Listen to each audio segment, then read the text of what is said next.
Rida. Ibu Rida. Alamatnya di mana Ibu? Rengas Bandung. Rengas Bandung. Umur berapa Ibu? 22 tahun. 22 tahun. Sudah punya anak Ibu? Belum. Belum.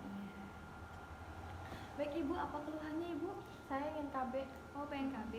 Iya. PNKB metode apa Ibu? Yang alami-alami aja dok. Yang alami-alami. Baik Ibu, saya jelaskan dulu ya Bu ya tentang metode KB alamiah. Bu, baik Ibu, saya jelaskan dulu ya Bu ya. Jadi yang pertama di metode KB yang alami ada metode suhu basal. Metode suhu basal ini yaitu dengan cara mengukur suhu kita Ibu. Mengukurnya itu bisa melalui mulut dan bisa juga melalui vagina. Nah, diceknya pakai termometer Ibu. Tahu kan termometer? Iya. Iya, termometer didiemin di mulut selama 5 menit. Nanti lihat hasilnya jika tidak terjadi kenaikan suhu tubuh normal kita 36,5 sampai 37. Jika tidak terjadi kenaikan, tandanya Ibu tidak mengalami masa subur. Gitu Ibu. Apakah Ibu sudah memahaminya? Paham. Baik Ibu, saya jelaskan lagi.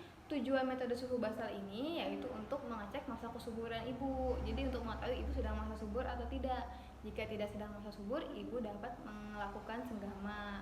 Jika sedang masa subur, Ibu harap tidak melakukan senggama terlebih dahulu. Nah, Ibu, saya jelaskan dulu ya Bu ya keuntungan dari metode suhu basal. Ibu dapat lihat di sini. Jadi yang pertama itu dapat meningkatkan kesadaran dari suami dan istri untuk mengurangi jumlah anak atau ingin mencegah kehamilan.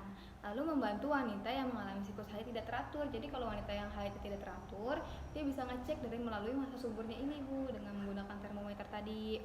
Nah, dapat juga digunakan sebagai alat kontrasepsi Ibu, yang kayak Ibu tadi mau mencegah kehamilan. Nah, metode suhu basal juga dapat untuk mengendalikan wanita itu sendiri. Jadi wanita dapat mengecek masa suburnya kapanpun ia mau. Nah, untuk kekurangannya sendiri, ini kadang ada yang kelepasan Ibu. Jadi kadang termometernya bisa jadi salah atau rusak atau baterainya tidak berfungsi. Jadi kadang terjadi perubahan angkanya Ibu. Jadi kan kita kan salah menentukan masa subur. Nah, akhirnya terjadilah kelepasan gitu. Jadi perlu hati-hati menggunakan metode suhu basal ini ya Bu ya.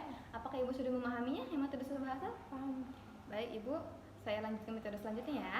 Baik Ibu, metode yang selanjutnya yaitu ada metode lendir mukosa serviks. Jadi metode ini dengan cara kita ngecek lendir yang keluar dari vagina Ibu. Tahu kan Ibu kadang lendir kayak keputihan itu.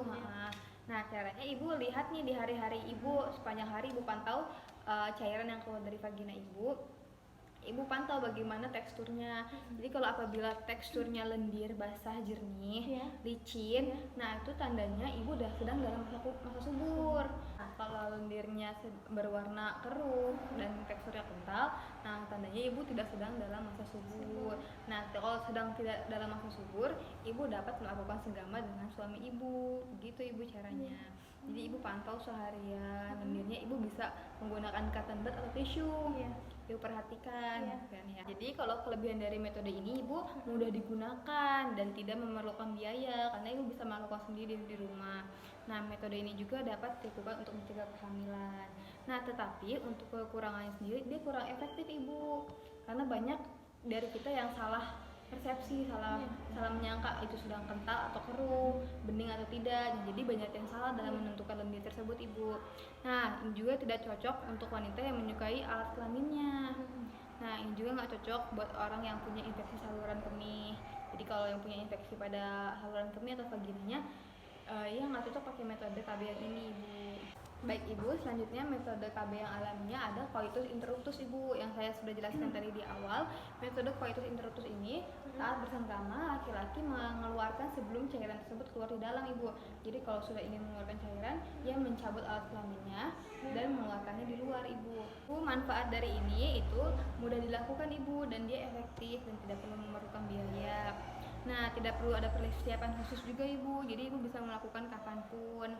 Nah, kalau keterbatasannya, nah banyak yang kebablasan Ibu kalau dengan metode ini. Kadang sang laki-lakinya tidak sengaja mengeluarkan di dalam, jadi sehingga terjadi kehamilan. Nah, jadi kekurangannya Ibu, jadi metode ini sangat tergantung pada sang pria. Jadi kalau prianya, kadang sang pria tidak kuat sehingga terjadi pengeluaran cairan di dalam. Nah, jadi Ibu sebelum melakukan senggama, Ibu berkonsultasi dahulu dengan suami Ibu untuk melakukan pengeluaran cairan di luar vagina Ibu. Nah Ibu, selanjutnya metode yang terakhir adalah metode KB sintotermal.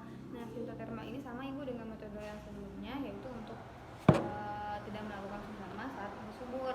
Nah, kalau melakukan KB yang ini Ibu, sintotermal ini harus kombinasi dengan KB yang lain Ibu. metode KB yang ini kurang efektif dan banyak yang melakukan sama dengan metode KB yang ini, Ibu. Iya, Ibu, jadi metode ini yaitu tidak melakukan sedama pada saat masa subur, Ibu. Nah, tadi cara mengecek masa suburnya seperti tadi yang sudah saya jelaskan, ada metode suhu basah, mukoservik, dan lain-lain ya, Bu ya. Sejauh ini apakah Ibu sudah memahami apa yang saya jelaskan? Baik, Ibu, apakah Ibu sudah memutuskan ingin KB yang mana?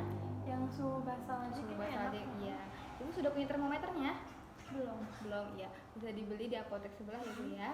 Nanti cara-caranya sudah saya jelaskan seperti tadi. Nanti saya kasih juga lampiran supaya Ibu lebih ingat ya, Bu ya. Baik, Ibu, cukup sekian konsultasinya. Maaf bila ada salah ya, Bu ya. Terima kasih, Bu, atas kunjungannya. Jika ada keluhan, Ibu bisa menghubungi saya lewat WhatsApp ya, Bu ya. Iya, baik. Assalamualaikum, Ibu. Waalaikumsalam.